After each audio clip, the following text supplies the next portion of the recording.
Welcome back to Team No Pants Gaming. I've got Rusty here with me, who's recently come in the top 8 for an online regionals that we had here. His performance impressive as always, but I think it's more we wanted to kind of break down a deck that he's been cooking with at the moment. This thing is basically just a war crime. It's kind of ridiculous. But before we go into this real quick, I just want to ask, like, how many times were you mistaken for just playing regular, like, Megidramon? Literally every single opponent. Aside from one round, round 3, my round 3 opponent knew what I was playing because he was also playing this deck. So yes. Shout out to Declan, who also shout out to Declan. Yeah, so I came second, Declan came 7th, and we were the only 2 on this list. So I was pretty happy. Although running into the mirror round 3 when there were only 2 people in the entire tournament playing the same thing is frustrating, to say the least. One of the few times you don't want a team kill, but yeah. Yeah, and I team killed. I ended up winning that match 2-1. I just opened better than him, which is sort of how it goes. But even with the team kill, he still managed to place 7th, losing, I think, to one other player. Not entirely sure what he lost to. But yeah, no, so good performance from him. I'm really happy with my performance as well. And the deck itself just performed ridiculously well for the event, so... No, easy enough. All right, well, let's get into it. People are probably familiar with a bit of how Megidra plays, but as you can very clearly see, you're missing about a half of the old list, so how about we just kind of go from the top? Yeah, well, I mean, to give an overview, I guess, just quick, the idea behind this deck is just using the low end. I have like a mantra that I've started saying ever since I started building this deck. Megidra is just the worst card in Megidramon. Like, that card makes the deck worse. So we cut that out, and we just play the low end. We don't play the 5, we don't play the 6s, other than the gallons.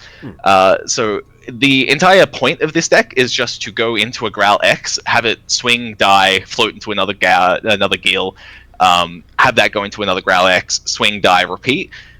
You gain memory from the on deletion inherits. You gain memory from deleting your opponent's stuff sometimes with the 2 Growls. You fill up the trash by milling, and you get to 20 in trash by turn 2 sometimes turn 3, and you can start getting your rush Gils live. And yeah, you have just a really hyper efficient low to the ground aggression combo in the Growl X and the Guilmons, and it's just so efficient. It draws cards, it fills up trash, it gains memory, it does everything you need it to do, and yeah, it can win as early as turn 2. I won a couple of times in the tournament turn 2. In testing, I've lost count of how many times I've won turn 2. Being on the receiving end of this, yeah. I wasn't even mad, I was just kind of, what happened? Because, well, when we were testing, I didn't know how good this deck was. I built this as like a joke, and I tested into like a really I tested a really unoptimized version into you, and kind of discovered how strong it was during those games. I think we played like 8 games between you, Declan, and I won all 8, and I won like 2 or 3 of them on turn 2, and went, wait, guys, I think this list is actually good. Hang on. And also, just before we get it ahead of ourselves, the entire reason for half of this list being made is we want to ban Gravity Crush. It's unfair that Jack Ray get hit to 1, and Gravity Crush is still at 4. Even Blinding had they had the foresight to ban that card as well, but like Gravity Crush, no, they just decided Megidramon is going to be irrelevant in this format. We don't want to have Megidramon not have Gravity Crush. That'd be insane. No, I mean, what else are you going to do with the deck? But I mean, look, after taking Jack Ray personally and being the author of 2 other absolutely heinous decks in Mummy Loop and being one of the pioneers of Lilith Loop, this seems almost as par for the course for you at this point. Yeah, we just enjoy breaking the game. If I'm not doing something unfair, I'm not having fun. That's a great way to live by this. Yeah, alright, so let's go into the individual cards. Yep. So we have 4 of the Gigi, new promo egg. You kind of just need it. The on deletion is, the best on deletion, or the best inherit we have for a Gigi egg. You have to play Gigi just because the rookies all Evo for 1 unless it's on a Gigi. But yeah, on deletion, usually adding back a Growl X, but sometimes you can add back like a promo Gallant or like the old Gallant.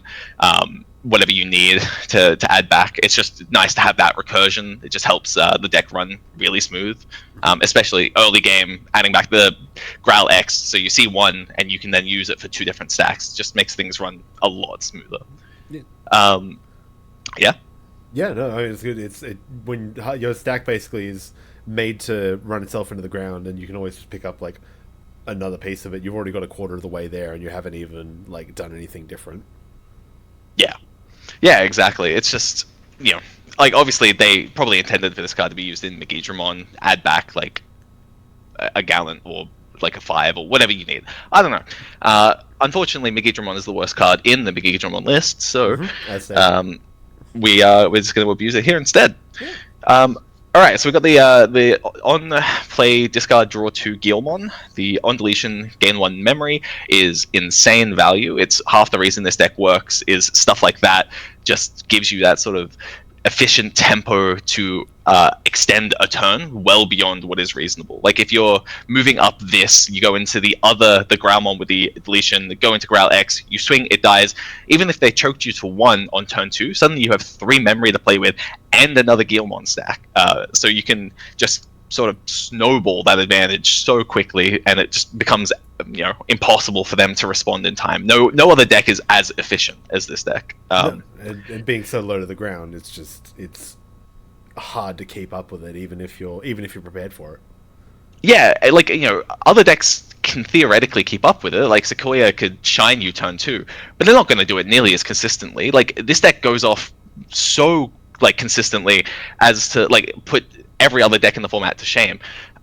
So if they shine you turn 2, they're still not going to have a follow-up play, because like they would have to have the best hand in the game to shine you turn 2 and then be able to kill you even in the next 2 turns. And that's assuming they like have the Rika and they get to hatch an egg and set up an egg for the following turn. It's just like it isn't reasonable for them to do that. So this deck is putting decks in positions that are just unreasonable for them to be able to out. And part of that is because of Rush Geel, which just also a quick note, the discard draw 2, again, really efficient at filling up trash. It can discard basically everything in the deck besides the options. It can even discard the superior mode because it says a hero card as well. Gotta love random synergy. Yeah, random synergy, right? I only discovered that after I put superior in, but it's nice to be able to have that flexibility. Yeah, just drawing 2 just lets you keep card advantage. It lets you keep like finding, especially at the Gravity Crush, being able to find that stuff mid combo. Lets you just keep going, and if you just go long enough, eventually you win that turn somehow. So yeah, next we have the Rush Geel. This card should probably go to 1 as well.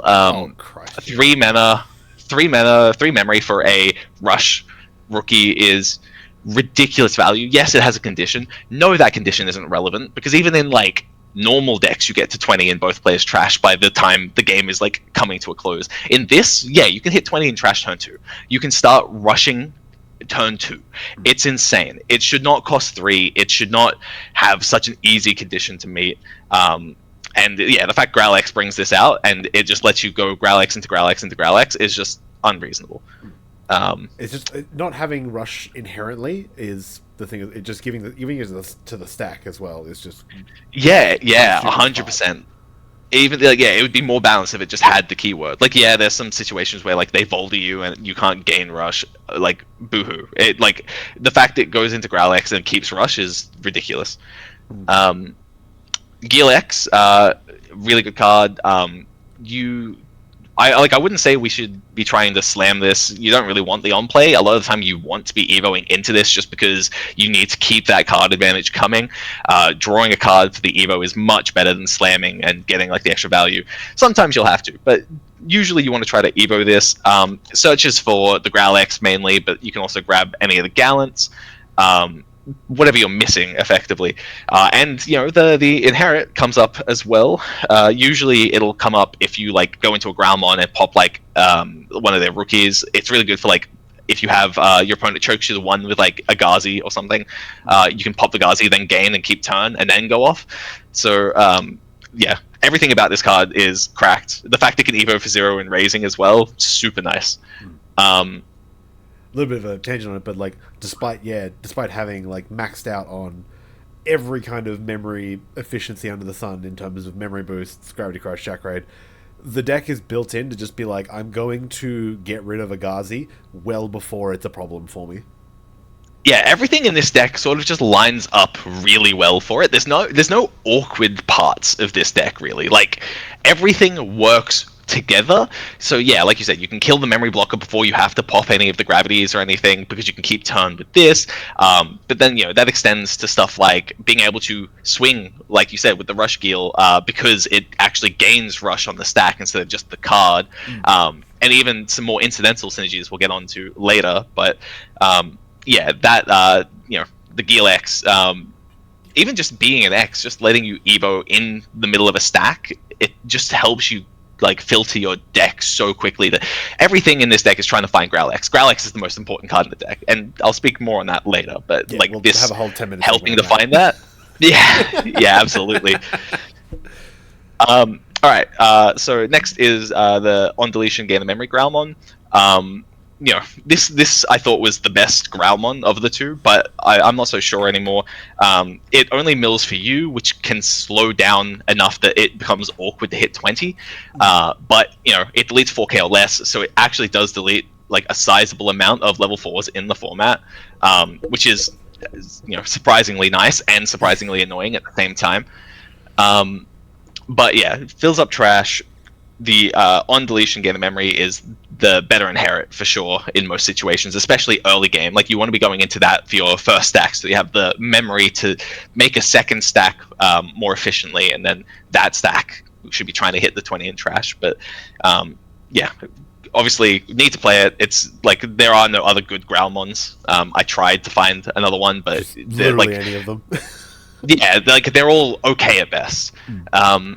The other Growlmon, the Security Plus Inherit, yeah, I underrated this card at first, but like the more I play, the more that Security Plus Inherit comes up. Being able to pop a stack that survives, hell, being able to pop a stack just because you want the extra check, either the stack doesn't have rush, or it survived, or you just want to guarantee or make it more likely that the stack itself dies. It's just insane. Even like sometimes I curve a stack with this in it up into like a medieval gallant, and then alliance delete the thing I allianced with, and I get 3 checks at 16k end float guaranteed. So it's a really good inherit.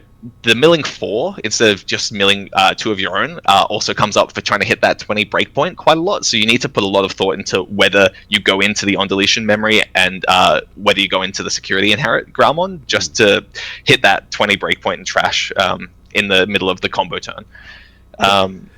Just to add to that as well, I mean, like with like you said there, it's a very like high decision point of like valuing this over say the other Growl.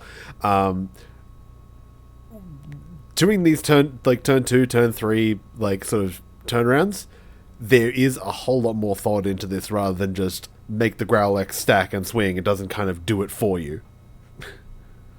Yeah, no, there is like it looks like a very brainless deck. This is more akin to like Lilith Loop than like Red Hybrid. This requires like a shocking amount of thought to play well, especially if you're trying to go for the turn 2 kills, which usually they're pretty greedy. Not many or any decks are killing you turn 3 except for this one.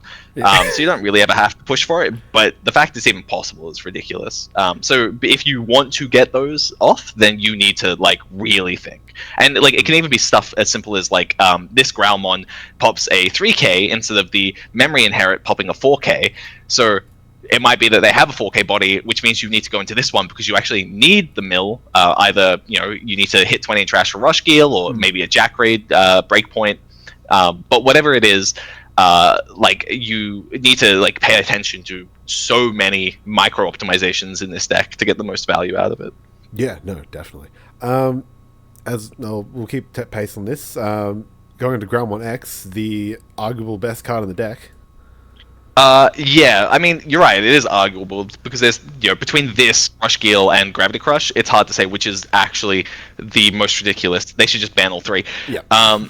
But this card is obviously insane. Everything this card does is ridiculous. It evos for 0 for some reason. It draws and drops a card for helping consistency and helping fill up trash for some reason. On deletion, play a Guilmon, can play a Rush Geel for some reason, and even if it doesn't, it plays either the Geel X to just go +1 on finding a Gallon or a Growl, or it plays the discard draw 2 to just cycle your hand to find more pieces. And, the draw obviously helps you find the Gravities and the Jack Raid and the Callings, the Demonics. So everything this card does is insane. Even the Inherit, same as Geel X, you can just sometimes get that extra memory, and it just makes a huge difference. For this one goes off a lot less often, but sometimes you either go into the superior mode and swing over, you go into a medieval gallant, or you can even evo into a promo gallant to get the extra memory if you really want, or you go into a war growl, and now you've got this Inherit for when you play a promo gallant. There's a couple of ways you can get it off, but every single thing this card does is absolutely insane. It is the most ridiculously overvalued card that they've printed since the Guru X, the discard 3 the one drop that they 2. did limit reasonably. Yeah. Yes, and they only hit that because they printed Apocalypse, which is a crime. Purple always getting absolutely hit by crimes that it didn't even commit. Which I guess is ironic because we're getting Gravity Crush for we're trying to get Gravity Crush banned for a crime it didn't commit. Red didn't commit, but I mean, this is majority red, so legal. Yeah, that's true. This is technically a red deck. Yeah. Even though it's purple at heart. Yeah, this guy's just great. You could go on all day about how much value this brings to the deck. It's just ridiculous. So I'm just gonna cut it off. Leave it at that. We'll go to probably the first of the most flexible or interesting techs would be the superior mode here.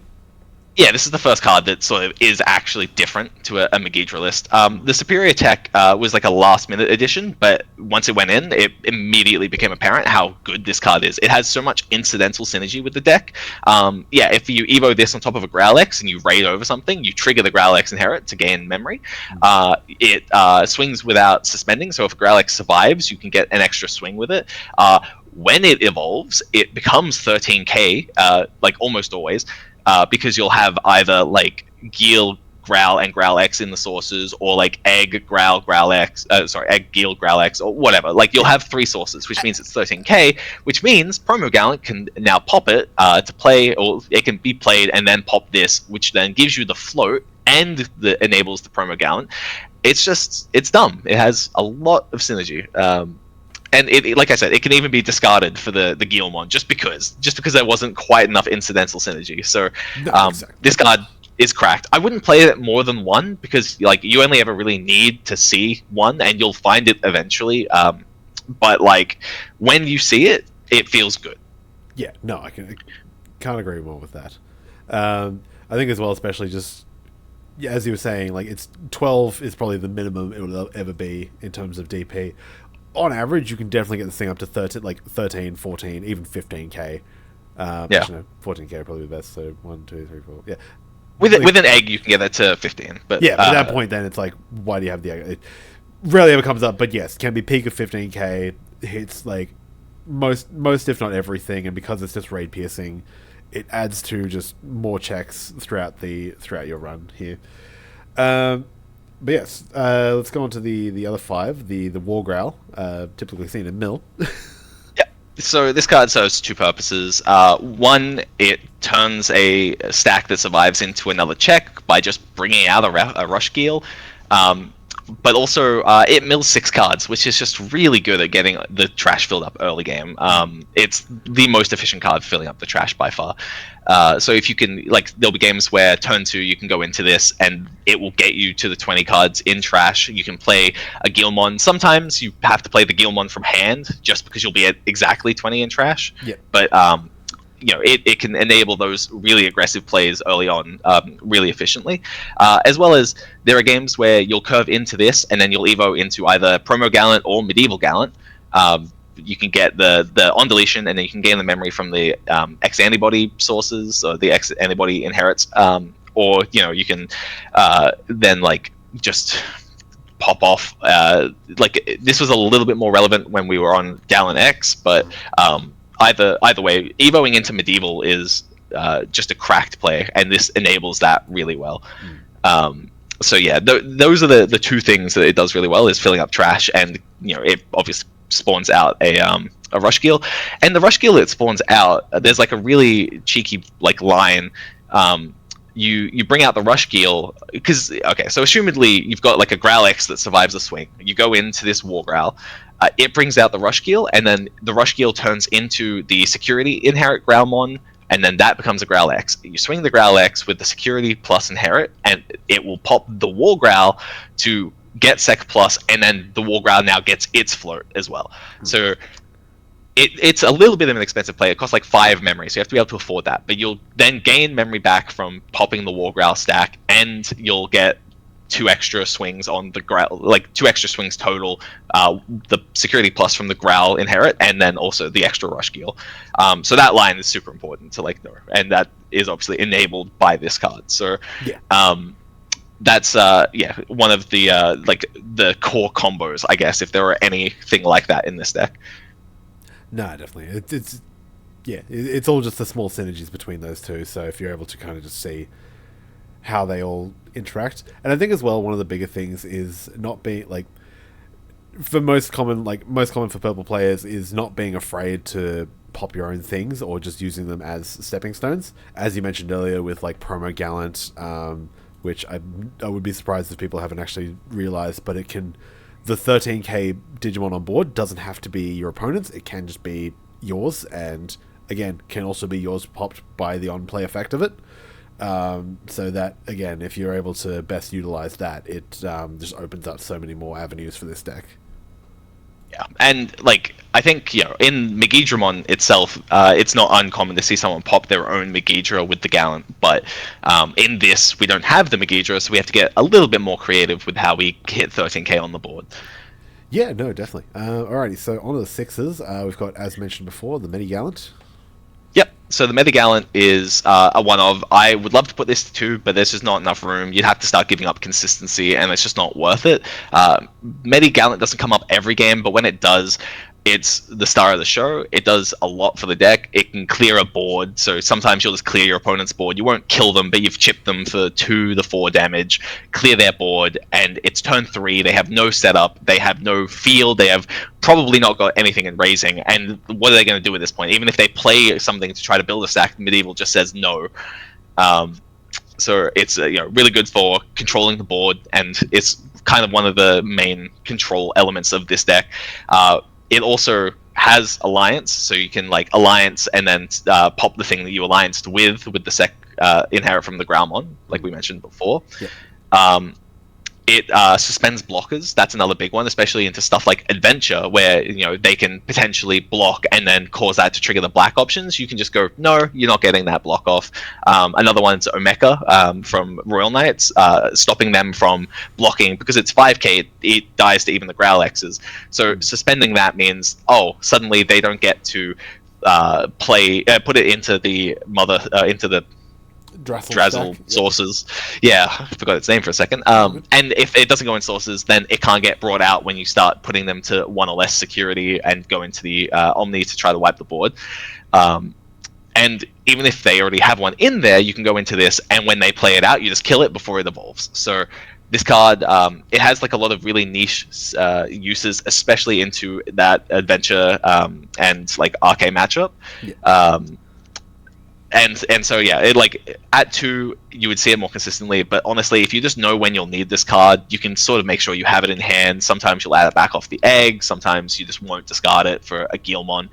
And I guess as a note, the Guilmon, you don't always have to discard a card. Sometimes your hand is just so good that you don't want to get rid of any of those pieces. So that's another thing you need to like really keep on top of, is like, is it worth to drop a card here, or is it worth to keep the Medieval Gallant because I know that I will need this to suspend a blocker or to prevent them from like floating with the black option or whatever. So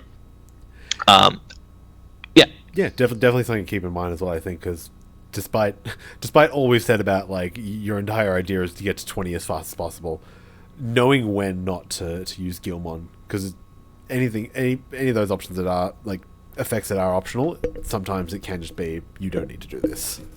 Yeah.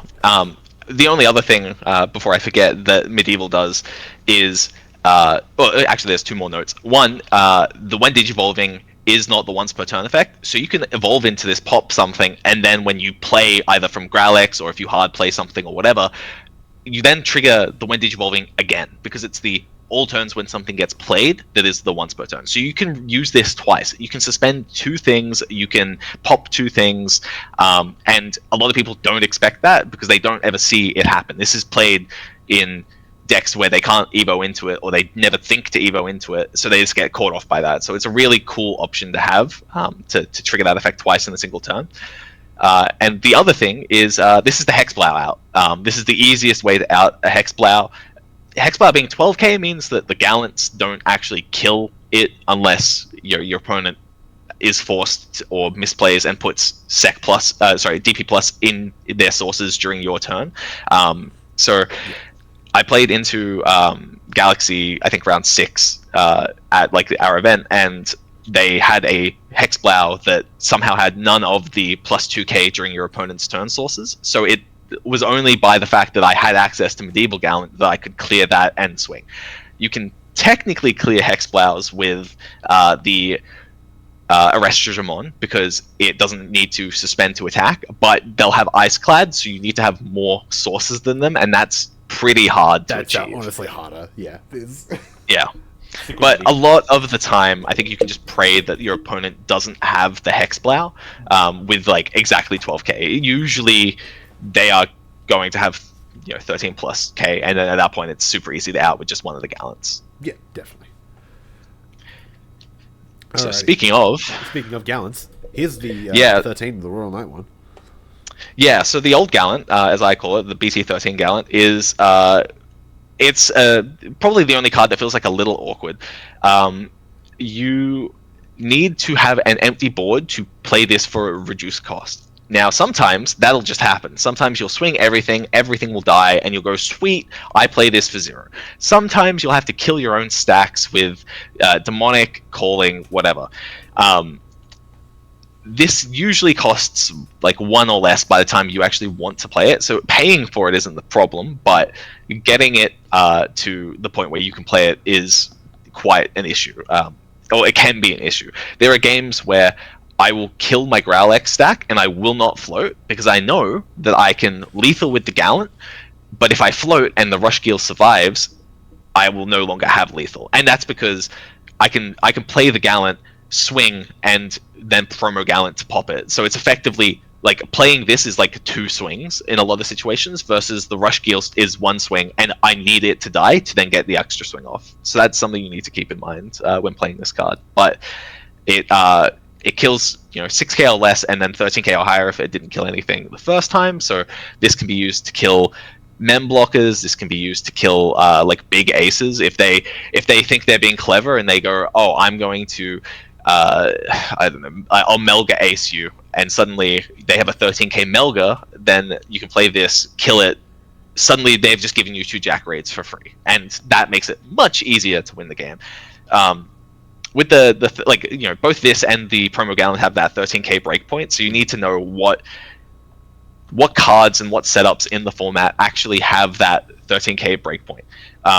For example, the Adventure 6s are 12k, but if they have the green inherits, that makes them 13k during your turn, which means that they become a pop target. Good Adventure players, Adventure players who have played into this list before will know that that is a breakpoint that is relevant, and they will intentionally try to avoid giving you the plus 1k. Random Adventure players probably won't know yet until this becomes more popular, but that is a super important breakpoint. You have stuff like Gallant X gains 4k until the end of your turn, so if your opponent went into a Gallant X, they have a 16k Gallant that actually usually won't be deleted by you playing this. So there's a couple of important breakpoints to realize for the 13k threshold, but like we said earlier, not for this one, but for Promo Gallant, you can pop your own thing and you can meet the condition with your own 13k thing. And the old Gallant, the BT 13 Gallant, is 13k. So you can play this, swing with it, and when it dies, when it survives, you can play the Promo Gallant for its reduced cost and get an extra swing. Yeah, this card, like I said, it's only awkward because you have to have an empty field, but if you play around it correctly and you find the lines, you can guarantee lethal with this and the Promo Gallant. Yeah. All right, speaking of Promo Gallant, Yeah. already talked a fair bit about this as well, but just a bit more of a focus on it itself. Yeah, so it's obviously a really good card. It's very new. It helps you pop stacks, especially stacks like the Superior, where you then also get the float. But there's a lot of funny stuff that you can do. You have to really think about this card. If your opponent protects their 13k body when you try to pop it, you get the recovery, first of all, so don't forget that. But I've had games where my opponent has gone into Volda and, like, not won, but just past turn. Suddenly, I can just play this, and then I can play another one, because I'm not actually popping anything without the on-play, so I just get zero-cost swings that they've just given me for free. There's also the fact that it's a blocker, so sometimes you'll play this and not swing with it just because you need to prevent lethal the following turn if you're behind. It's also a 3-cost when digivolving over the War Growl, so you can actually curve up into this if you really need the removal, but you haven't got the trash count yet or what have you. And it's 12k, so it can't pop itself, but you could, in theory, be in a game state where if you wanted to give it like plus 1k, you could play more of this and pop itself. It's not worth it, but it is a funny consideration. Nah, definitely. Alright, easy enough. On to the options. So, Demonic Disaster, the first off the ranks. Yeah, so I had this at 3 for a while, but I ended up bumping it to 4 for 2 reasons. One is I found myself, I really missed having like 5 or 6 different ways to pop myself, and this is by far the most efficient way to pop yourself. I had Claw in early iterations of the list, but Claw just never came up, whereas this was giving me lethals left, right, and center. You just sometimes just swing 2 Rush Gears, and they'll both live, and you go, oh, sweet, I can now get a 3rd swing. Or a Growl will survive, you'll Gravity, play Rush Gear, swing, the Rush Gear will survive, and you go, sweet, I'll pop the Growl X, I'll untap the Rush Gear, I'll get another Rush Gear out, and it just lets you get those really aggressive combos off, especially early game. Like if you're going for the turn 2 kill, you can use this to just pop the stack. So you make the first stack, it swings, dies. You won't have enough in trash to rush Gil, so you'll go into one of the other 2 Gils, and then make a second stack, and then you kill the second stack with this, and that helps you hit usually that 20 card threshold, and then suddenly you do have rush Gils. The next stack becomes a rush Gil Growlix stack, and then you can actually try to kill from there. So the card it's mostly to kill yourself. Sometimes the untap comes up, and also worth noting, the untap only untaps purple cards, so you can't untap the 6s, unfortunately. But you can pop the 6 to untap like a purple 3 or 4. And then finally, the security effect is just really funny. I've won games off of them thinking they can just chip me, and suddenly they hit this, give me a Gil. It doesn't get on plays, but I bring out the on deletion gain memory Gil, and suddenly that turns into a stack that can swing the following turn. I gain 2 memory from that stack, and I just go off to the races, because it is just ridiculous how quickly you can snowball any sort of advantage in this deck. So once again, everything about this card, besides being unable to untap the 6s, is ridiculously synergetic with the deck. So I think 4 is where I would keep that. Yeah, definitely. And then for the 5th method to be popping yourself would be already limited card, Calling from the Darkness. Yeah, once again, this, I think, I wouldn't be surprised to find out I had a hand in banning this, because it got banned at the same time that we discovered the infinite mill list with like Avenged Kids and Lilith and stuff. Yeah. You could mill your opponent out from any game state where you could start Lilith looping. Very funny. But yes, we have it at 1 now. This card is ridiculous. Like, it should be banned. It should be at 1 because it's just so much value. But yes, we need the extra method of popping ourselves. It lets us add back additional Growl X's, or if we're missing the 4s, or if we're missing even 3s sometimes, or the 5s. Like, whatever you're missing, this grabs back while also triggering a Growl X that survived.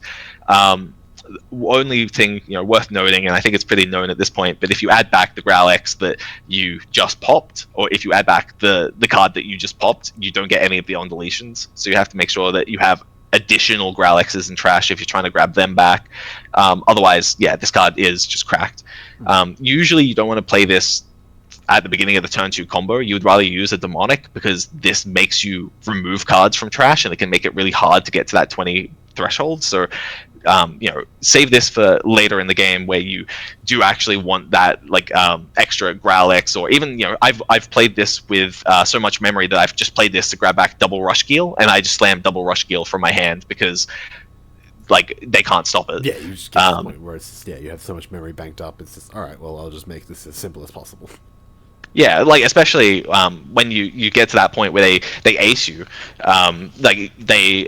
you swing and they go, okay, I'm going to go into Gallant Ace, or I'm going to go into Jess GX, or I'm going to go into sometimes Imperial, and you go, sweet, I'll just pop you with a Gallant. I will get to the point where I'm going to net 3 to 5 memory off of popping whatever ace you've just done, and suddenly I'm at 7 memory, and I can just go, oh, sweet. Calling, and I can just pay for double Rush Geel. So, just an absolutely insane card. I'm glad it's at 1 because the amount of funny stuff I could do with that would be off the charts. Oh, Christ, yeah. These ones are obviously pretty straightforward. It's just purple and red memory boosts, both maxed out. Yep. So the purple boost, I think no one's going to question. I had Mist Boost in this originally, but I found that seeing the Growl X was just way too important. So we ended up slowly, we started with 4 Mist, 2 purple, and then we went to 4 purple, 2 Mist, and then we went to screw it, let's just put 8 boosts in just to find the Growl X as much as possible. And it's I don't regret that at all. I think it's insane. Especially at the beginning of the tournament, I was having slow starts, and for context, a slow start with this deck is I kill by turn 4. That's, when I say slow, that's what I mean. It's not a traditional slow start where you're not playing the game until turn 4. Once you start playing the game with this deck, you win. But those slow starts didn't matter because for the first 2 or 3 turns, I was playing boosts. So by the time I'm ready to go off, I'm I have 6 banked memory, and I've now seen the Growl X. We can just go win. So that having the dig for the Growl X is just so pivotal, and that's why I'm on the red memory boost. A lot of people will probably go, that's gross, it's you can't play this if you need to find the rookie, and that's true. I did lose a game in theory to that. In practice, even if this had been a different boost, it wouldn't have mattered. But there was a game where I opened no rookie and the red boost, and I lost that because I got killed turn 4 before, and I didn't see a rookie until the turn before. So if I'd seen the rookie a turn earlier, I may have been able to win that game, but it would have been tough either way. So outside of that, it never mattered. You are mulliganing aggressively for a hand with a rookie in it, so it doesn't come up too often that you have no rookie. Even when it doesn't come up too often that you have a no rookie and only red boosts. So if it happens, I think it's worth the risk. The trade-off obviously being you could play Amber, which digs 1 less card and only hits the promo Gallant. This hits both of the other 6s as well, and also digs the extra card. And I think that 1 extra digging 1 deeper, is far more important than hitting the ability to play it with no red source on the board. So I think 4 red boost is important. You could maybe, if you're afraid of that situation of no rookie, you could go 2 red, 2 amber, or you could cut it for amber. I just don't think that's correct.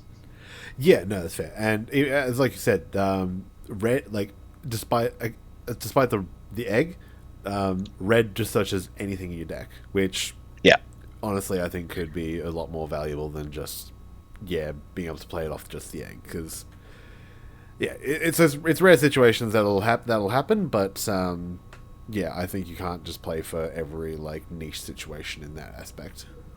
Yeah, like again, this is an aggro deck. You're trying to kill as quickly as possible. If you're not seeing a rookie, and like you only have red boosts, it's just a wash. Just go win the other two games instead. Yeah.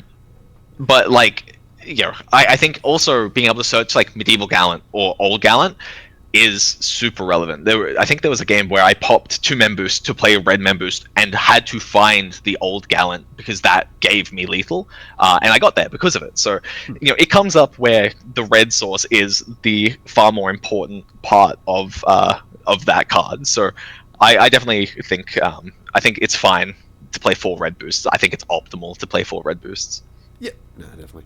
And last but not least, the 2 war criminals of the deck, Gravity Crush and Jack Raid. Yeah, rest in peace, Jack Raid. You've gone too soon, but not from our hearts. Yeah, okay, so like obviously, Gravity Crush is an insane card. The joke name of this deck is Gravity Crush Banlist Turbo because this card needs to get shot, and I think this deck is in the perfect position to get its shot. If I haven't made it clear, and I don't think I've said it yet, but this is the best deck in the format. It's not even close. This beats everything. I have yet to test into a deck that beats this reliably. Sequoia and Megidra can high roll and beat you, but on average, you absolutely stomp them because they can't respond to you turn 2. They can't respond to you turn 3. Even if you put them to 0 security turn 2, they can't do shit. They have nothing. Everything else, like, I lost to Arke in the event because I threw game 1. I had lethal in hand and I just missequenced. And that was on me. And then game 2 was a brick. The only brick in the event. But, like, other than that, Arke should be a really easy matchup because you just don't give them time to set up. And, in testing, it has been like that. Adventure, same thing. Like, unless you give them 3 tamers and you can't kill them that turn, they just can't respond. Sometimes they'll get, like, the blocker tamer in their opening hand, plus they'll have the ace, plus they'll have, like, a way to get into, like, a Lily or something early and deny you some value. And even in those situations, you can kill them on the following turn. It doesn't matter if they have ace, it doesn't matter if they have blocker, because if you sequence correctly, most of the time you will be able to like go under their blocker so they don't float, and when they go into the ace, you can either like just continue to go under it, or you can like play a gallant, kill it, they get rid of your gallant, you play another one. Like, there's so much stuff you can do to play around them that if you are skilled enough with this deck, you will find the pathway to kill them through, even if they have time to set up, and they just don't have time to set up most of the time. So, and even if they have set up, they also have to have the pieces. You have to, like, you have to force them to have the Melga in hand. You have to force them to have a 5 to float into with the black option. So, like, every deck in the format, like Gallant, Heroes, what else? Armor, like, all of it is not fast enough to keep up with you on average. And even if they do keep up with you, they still struggle to win. This is the best deck in the format by far, and I really hope people work that out so we can get Gravity Crush banned. Because yes, 2 memory, turn 2, for no real drawback, because it's not a drawback if they die, if they don't get a turn. Exactly. Like, it's cracked. It's insane. It's worse than Jack Raid. Jack Raid at least had the respect of, like, waiting until turn 4. Yeah, no, definitely. And like you said, like, just other decks not being able to keep up, it's like, even if you get to that turn 3, turn 4, which is average, and if not, like, on the later end of the game for you, the amount of cards that you've gone through and seen, as opposed to your opponent, is, like, 3-fold, 4-fold. Like, you've seen 20 cards in your list, and your opponent's probably seen maybe 8, tops. Like, yeah. Additional outside of like regular draws. It's the amount this deck cycles through itself is beyond comprehension, kind of thing. It's and like the game I threw into Arcade, they didn't kill me. I decked myself out turn 3, and I was 1 memory off of lethal. I needed to see any of my Gravity Crushes, or I needed to see, I can't remember what the other card is. Maybe it was just any of my Gravity Crushes. Oh, no, I needed my Guilmon to die, and it survived 2 checks because I untapped it with the Demonic, and it still survived. If any of those things had happened, I would have won. But I got them to 0 and I was forced to pass, and they just passed back, and I lost because I had 0 cards in deck because I'd seen my entire deck by turn 3. Yeah. And like the turn 2 kill is like, it's not every game, but it's like disgustingly common. Like in Nat's format, when we had to deal with Take Mikazuchi, when that deck killed me turn 2, I thought that was the worst thing in the game. I was like, how could they allow this to happen? Why can I die turn 2? And that happened like maybe 3 times ever to me. In the first day of testing this deck, I did that 3 times to someone else in 8 games. Like, that is a higher percentage than I think it does on average, especially if you're not pushing for it like I'm not anymore. I don't think you need to go for the turn 2 kill a lot of the time, but the fact it's possible and the fact you can, and the fact you can do it like, like anywhere from like 5 to 15%. I'm not 100% sure, but like depending on if you turboed for it every game, I think you could probably get it to 10% turn 2 kill, and that like is worse than anything we had in Nat's format, and Nat's format was already too fast. And then if you don't push for that, you kill by the end of turn 3 like 80% of the time. I think like genuinely, like I could count on one hand the amount of games in the event where I killed on turn 4 instead of turn 3, and I didn't kill past turn 4 because the game was over by turn 4. So, 4/5 of the time, roughly, I'm killing by the end of turn 3. It's just disgusting. It should not be possible, and it's entirely enabled by Gravity Crush, Rush Gil, and Growl X. Yeah, and yeah, I think that's definitely just put the summary on this deck at the moment. I think outside of, is there anything else you wanted to touch on with this, or did you want to hop into your matchups for the day, or just kind of closing thoughts on this? Yeah, we can go over matchups. I don't think there's much else to say. Jack Raid's obviously good, but like I'm not going to explain Jack Raid. So I've got it up here. Your first round was Purple Hybrid. Yep. So Purple Hybrid. There was not a whole lot to say. I think I went 2-1 into them. I threw lethal. Like I was very nervous going into this event because I wanted to do well with this deck because I knew it could win. I knew it had the capability to come first, and I just wanted to get there. So I was on edge the entire time, and I think I missequenced into their game. Game 2, they had something on the board that was 13k. I think it was their superior. I think they went into superior. They put me to 0 security, and I had like a War Growl with both Gilex's, Gilex and Growlix under it at one point, and I could have played Supreme then, deleted their stack, and gained 2 memory, but I didn't. I waited until I had nothing on the board, popped it, and then he discarded for QP, and I passed turn on that instead. So I threw that game just through missequencing. But otherwise, it was just a clean turn 3 kill both of the game 1 and game 3. And I managed to recover my nerves a bit after that, luckily. Round 2 into Armor. Yeah. I think this was a clean 2-0. I won turn 3 both games. He just wasn't expecting it. He like put me the 1 security one of the games because he was like, I think game 2 he was like, oh, you're going to be that fast, okay, I will hit you in the face as quickly as possible, and all he did was give me double mem boost and it just let me kill him turn 3. So yeah, that's just probably more an example of just like, even if you try and match pace with this, like playing a bit more aggressively and loose, it's like more times than not you're almost just helping them. Absolutely, there's a whole lot of struggle streak going on in terms of how you respond to this deck. I don't know if there is a consistent way you can respond to this deck. It'll be interesting to see if this deck does become popular, like I think it should, if people, or how people start building around it to try to put techs in to slow it down. But until I see those techs, until I see people modify their decks for this deck, it's just ridiculous. I can very easily see Alan playing maxed out Congos against this. Yeah.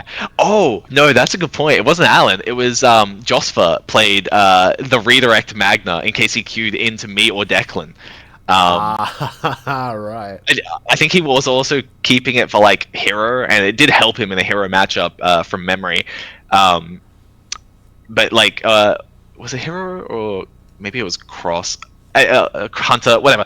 One of those like low to the ground aggressive decks, which is like as an aside, it's really funny how all of the other decks that do what this deck do all require like 2 to 3 tamers on the board to do the same thing. You could just skip the tamers and just play this version instead. But yeah, no. Other than that, Tech, which was annoying in theory, but we didn't run into him, thank God. Yeah, we just toured the armor player. Round 3, I versed into the mirror match. Like actually, the mirror match, not versing like a Megidra, but versing Declan. Yeah, and the mirror match was just who opened better, and it was me. Shout out to Declan. And like even though I knocked him out round 3, he still came 7th, which is a tremendous result, especially after losing, so early in the event. But yeah, no, he piloted this deck like crazy as well. I think his only other loss was to Purple Hybrid, and I think he said something about just bricking. I'd have to double check with him, but yeah, like Purple Hybrid is Purple Hybrid can just do Purple Hybrid things, especially if you like fill up their trash for them and just give them consistency. So, but yeah, no, the mirror match was like whatever. We went 2-1, and not a whole lot to learn from that. So, round 4, Galaxy. I thought it was round 6 I versed Galaxy, but anyway, Galaxy I versed one of our locals. He was the guy who sat on the Hex Plow that was exactly 12k. He actually hit security with the Hex Plow and gave me the Megidramon, because I had been through my entire deck by that point. It was turn 4, his turn 4. I'd been through my entire deck. I knew the Gallant wasn't in there because I'd been digging for it, and he hit it in security, so I got to go up, pop my egg with the Demonic, and add it back, evo a stack into a War Growl into the Medieval, suspend the level 4 that he played to pop the Hex Plow, and just win from there. Insane. So yeah, that was another 2-0, I believe. Round 5, I lost to Royal Knights. My opponent actually ended up going on to win the event, and so congratulations to him. If you're gonna lose anyone, yeah. Yeah, if I'm gonna lose to anyone, it's gonna be first place. Yeah. But yeah, that was like game 1. I had lethal in hand, but I curved up into another Growlix for some reason instead of going into a like I could have played double Demonic and just wiped the board, and then played Gallant and Promo Gallant for the win. That was like entirely on me. The deck is not like responsible. All of my losses so far have been my own fault, except for the one into the mirror where that was just variance. All of my losses bar one were entirely my fault. The deck is not like responsible. Up until the second game into Royal Knights, where I didn't see the rookie until turn 3, and then at that point I had I think I want to say like 2 or 3 boosts on the field plus rookie plus everything else I could need in hand. And credit to him, he killed me turn 4, which as a Royal Knights player, that's impressive. Like you have to have the vision to play that. Oh, no, the deck's not usually meant to be that fast. Yeah, like I've only ever seen Alan kill that fast on Royal Knights, and like I've never seen anyone else beat Alan at that deck. So yeah, congratulations again. I think his name was Tick. I don't know his actual name, but he really deserved that win game 2. Otherwise, it would have gone to game 3 the following turn. Yeah. Round 6, Sequoia. Yeah, that was just a clean 2-0 again. I think he shined me one of the games, but he had no follow-up. Like, he went into the shine past turn, I popped it with a Gallant, and he has no egg. So I just kill him the turn after, because he has no way of going into another stack. Oh, actually, no, sorry, I didn't pop it with a Gallant. He swung, I believe, and then he went into it on the swing, and then that killed it. So I was -10 for 1 turn, and he couldn't scramble because I had nothing on the field. So, like, he was playing the Reckless version, and that's one thing I don't like about the Reckless version is the Shine doesn't let you immediately set up another egg. So, yeah, that was another 2-0 where even when he hits the Shine, he has no follow-up, and I can just kill him through it. But the other game was another turn 3 clean victory. round 7, my final opponent was another Sydney player. He was on Heroes. I actually went 2-1 into him. I think I was like a memory short. I tried to go for a turn. I can't remember if it was turn 2 or turn 3, but I went 4 lethal, was a memory short because I had seen 0 gravities. I think I'd milled 2 of them and 2 were in security, and my Guilmon survived swinging twice. So if the Guilmon had died or I'd seen a gravity, it would have been an easy victory, but unfortunately I just didn't see the pieces, and even though he was at 0 security, he moved up with the, like, I think I played the other 2 gravities. No, sorry, I hadn't played gravities. He just moved up and he just had lethal. But then, game 1 and game 3, I didn't have that variance, and it was just turn 3 kills both games. So, like, if you count the turn 3 kills, you'll see, like, it was about like 80% of the games or something.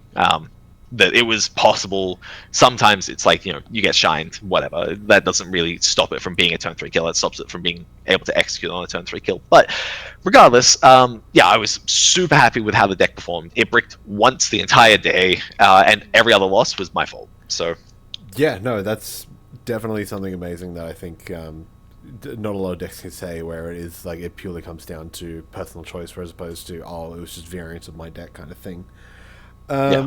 Yeah, no, amazing sort of results for that, and especially to have Declan also in the top 8 as well with this same list. I am terrified to see this in come Sydney Regionals and see whether we have anyone else on this. Yeah, well, we have the online on the 29th as well, so it'll be interesting to see that. I know some of the Americans will be taking this to their event, so good luck to them. I'm hoping that it doesn't catch on too much before their event, because I would like to see them do well with it as well. But I guess shout outs Declan, congratulations again. I'm really happy that both people taking this list to an event, and we both top 8'd. Shout outs to the team. Thank you everyone in MPG who helped me test this. I made a lot of people very miserable, but I think it was for a good cause. Thank you for the Huang Zero, Discord team and channel. They all help me test and iterate, give feedback, and just a lot of advice for the deck as well. And I think that's it. Yeah, I think that's pretty much it at the moment. All right. Well, obviously we'll catch you either the next regionals or whenever you have to correct someone on Huang's channel. Yeah, I look forward to going and explaining why, no, you don't need to go play Megidramon. No, this deck isn't bad. I really enjoy the feedback that we get from people who haven't actually played the deck yet, so please go play the deck before trying to correct how it's supposed to operate, please. And then caveat, play it more than 1 or 2 games. Yeah, also don't take this to locals until you've played it a couple of times, because you will take forever, and it's the kind of forever where your opponent doesn't get to take a turn for 20 minutes, even if you aren't slow playing. So just please practice it. It is a loop deck. It is not easy. You can goldfish this, kind of. It's Yeah, absolutely. Just assume your opponent puts you to 1 every turn. Oh, damn, even that. All right, yep, okay. All right, we'll catch you guys later. See yas.